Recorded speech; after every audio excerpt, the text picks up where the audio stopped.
ایک جگہ میں شادی میں اس میں گیا فاتحہ میں، تو ایک عورت نے مجھے کمرے میں بلایا، کہنے لگی سید صاحب میرے پاس تشریف لائیے. میں نے کہا جی. کہنے لگی یہ میرا بیٹا ہے. میں نے کہا بڑی خوشی ہے، تو بڑا لنگر کر رہا ہے. کہنے لگی میری بات تو سن لے. میں نے بتایا. کہنے لگی لنگر تو بڑا کرتا ہے مگر اس سے کہیں ایک ہفتے میں 100 روپے تو مجھے دے دیا کرے کم سے کم.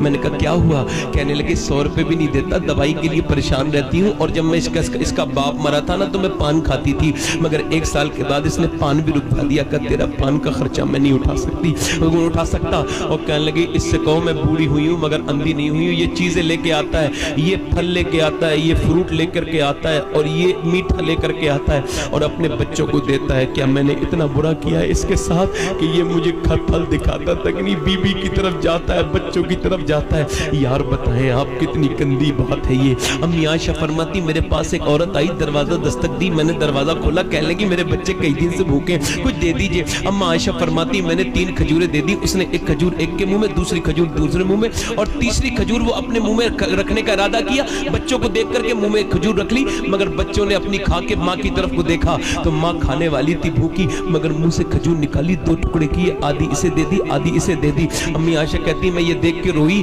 تو حضور تشریف لائے. فرمائے عائشہ تم کیوں رو رہی ہو؟ میں نے کہا یا رسول اللہ آج میں نے ماں کی ممتا اپنی آنکھوں سے دیکھی ہے. کہا کیا دیکھا؟ کہ ایک عورت بھوکی آئی تھی، اس کے 2 بچے بھوکے تھے. یا رسول اللہ میں نے اسے 3 کھجوریں دی. اس نے ایک کھجور اپنے بچے کو دی، دوسرے بچے کو دی، تیسری کھجور اس نے اپنے منہ میں رکھی، اور پھر جب بچے اپنی کھا چکے تو ماں کی طرف دیکھ لگے تو ماں نے کھجور منہ سے نکالی اور 2 ٹکڑے کر کے بچوں کو منہ میں کھلا دی اور مسکراتی بھی چلی گئی. یا رسول اللہ ماں کا دل دیکھ کے مجھے رونا آ گیا ہے. ماں کی ممتا. میرے حضور نے فرمایا میرے عائشہ سنو، ماں کا اللہ نے اسی وجہ سے تو اتنا بڑا مرتبہ بنایا ہے. اللہ اکبر. میں آپ سے عرض کروں میرے بھائیوں یہ ظلم چھوڑ دو. ایک بار ماں چلی جائے تو دوسری بار ماں نہیں ملتی ہے. ایک بوڑھے حاجی کو میں نے قبر پہ روتے دیکھا اپنی ماں کے. میں نے کہا یار تم تو بوڑھے ہو گئے ہو کیوں رو رہے ہو؟ کہنے لگے سید صاحب بیوی ہے، بچے ہیں، سب ہے، مگر ماں کے بغیر اچھا نہیں لگتا. اللہ اکبر. دیواریں چھوٹی ہوتی تھی لیکن پردہ ہوتا تھا.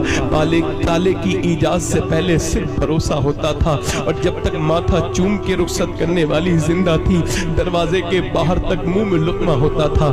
پہلے میں اپنے گھر جاتا تھا تو میری امی میرے لیے دروازہ کھولتی تھی رات کے وقت میں. کبھی رات میں جاتا ہوں اکثر.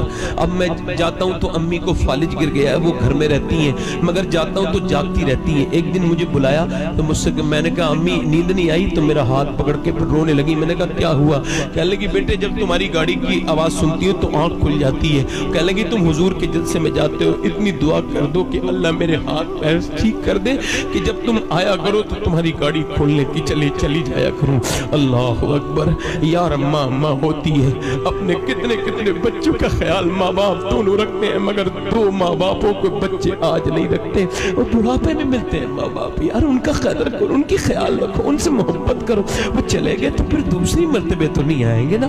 ایک آدمی مجھ سے کہنے لگا میرے باپ نے مجھے گھر سے باہر نکال دیا سید صاحب. میں نے کہا کیوں؟ کہنے لگا بے دخل کر دیا. میں نے کہا تم نے ستایا ہوگا؟ کہا نہیں. میں نے کہا تو پھر عید کے دن اس سے عید مل لینا، عید آنے والی. کہنے لگا عید نہیں ملوں گا. میں نے کہا تم نے عید ملنی ہے اور درود بھی پڑھنا ہے. سمجھا کوئی عمل ہے گیا. عید کے بعد آ کے بولا باپ راضی ہو گیا.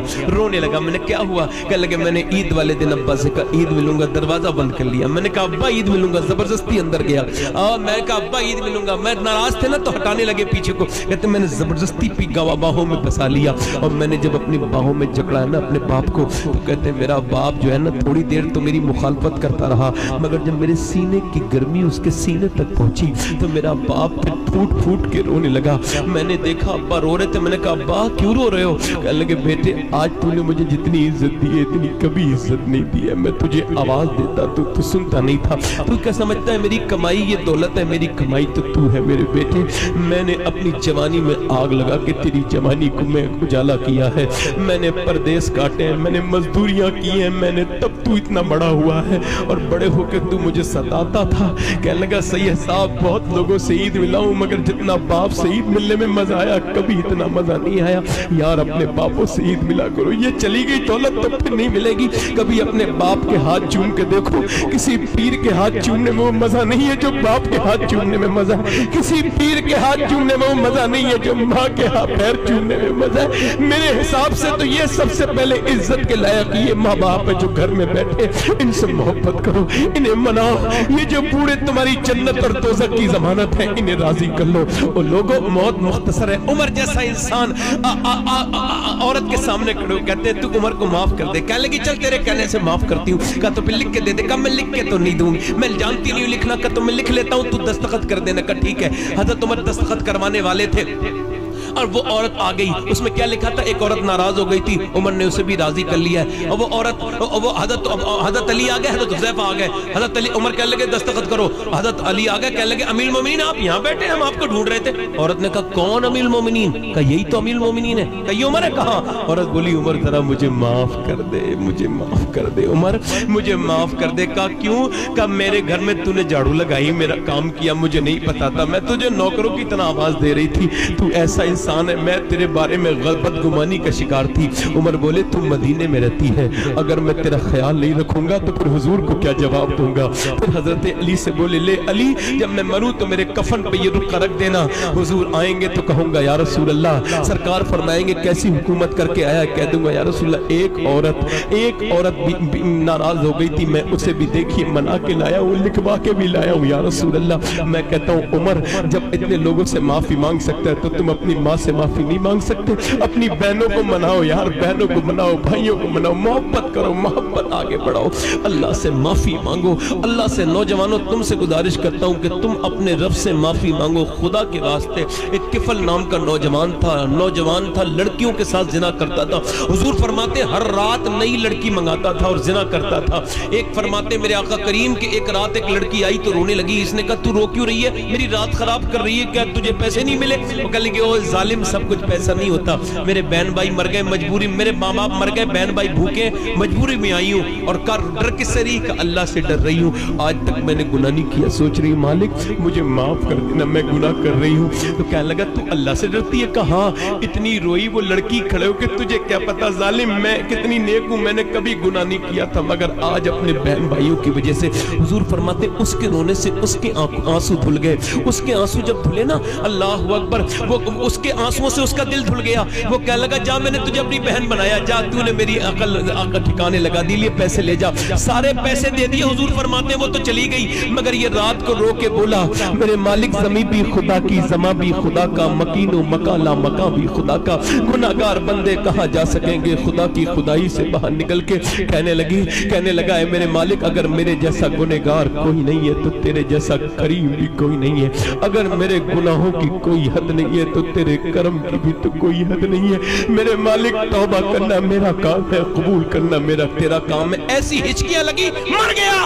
کوئی بندہ تیرے در پہ جو آنسو رول دیتا ہے میرے مولا تیرے توبہ تو اس پر کھول دیتا ہے. مر گیا, دل کا دڑا پڑا, صبح کو کوئی جنازہ نہیں اٹھاتا تھا. اس کا بدکار کا جنازہ, اس کا خطرناک انسان کا, اس بدکار کا کوئی نہیں اٹھاتا تھا. جب کسی نے جنازہ نہیں اٹھایا نا, اللہ نے اس کے دروازے بڑے بڑے لفظوں میں لکھوایا کیا, ان اللہ قد غفر للکفل, یہ جو کفل ہے نا اسے اللہ نے بخش دیا ہے, اسے جس نے رات کو توبہ کی تھی. اے لوگوں میں نے اپنے ہاتھ سے 18 سال کے لڑکوں کو نہلایا ہے, 18 سال. ان کے ایک لڑکے کے میں نے کھوپڑی اٹھائی نا نیچے سے, تو اس کے میری انگلی پہ اس کی ہڈی لگ گئی. پوسٹ مارٹم ہو گیا, میں رونے لگا. ایک صاحب بولے کیوں رو رہے ہو, کیا تکلیف ہو گئی؟ میں نے کہا نہیں, موت کا خیال آ گیا. میں مومن ہوں نا, مسلمان ہوں, منافق تو نہیں ہوں نا. کہنے لگے کیا مطلب؟ میں نے کہا جب حضور فرماتے مردہ ہاتھ اٹھاتا نا, مردے کا غسال, غسل دینے والا, تو وہ کہتا آرام سے اٹھا, تیرے بڑی تکلیف ہوتی ہے. میں نے کہا جب اس سے تکلیف ہوتی ہے تو اس کے تو پوسٹ مارٹم ہوا ہے, چیرا گیا ہوگا شراب پی کے, اور پھر شراب پی کے چیرنے کے بعد پھر پلاسٹک کی سوتلی سے سیتے ہیں. کہا آپ کیوں رو رہے ہیں؟ میں نے کہا میں اس وجہ سے رو رہا ہوں میرے مالک میں سفر میں رہتا ہوں, مجھے ایمان والی موت دینا میرے رب, اور مجھے میرے مالک پوسٹ مارٹم سے بچا لینا میرے پروردگار. لوگوں سب تمہیں اور مجھے چھوڑ کے قبر میں سے جانے والے ہیں. کتنے لوگ ایسے ہیں جو اپنے رب سے توبہ کریں گے؟ دونوں ہاتھ اٹھا کے بتائیں. علماء سے نہیں, آپ سے کہہ رہا ہوں نیچے. کتنے لوگ ایسے ہیں جو ہاتھ اٹھا کے بتائیں, کتنے لوگ ایسے حضور کے نام پہ گردن اڑا دیں گے؟ دونوں ہاتھ اٹھا کے بتائیں, دونوں ہاتھ اٹھا کے بتائیں, نیچے ہاتھ کر لیں. جو گردن کڑا سکتا ہے کچھ بھی کر سکتا ہے نا, کچھ بھی کر سکتا ہے نا, جو گردن کڑا سکتا ہے کچھ بھی کر سکتا ہے نا. ایک دوسرے کی طرف نہ دیکھنا, مسکرانا نہیں. دونوں ہاتھ اٹھا کے بتاؤ کتنے لوگ گردن کڑا دیں گے؟ نیچے ہاتھ کر لو.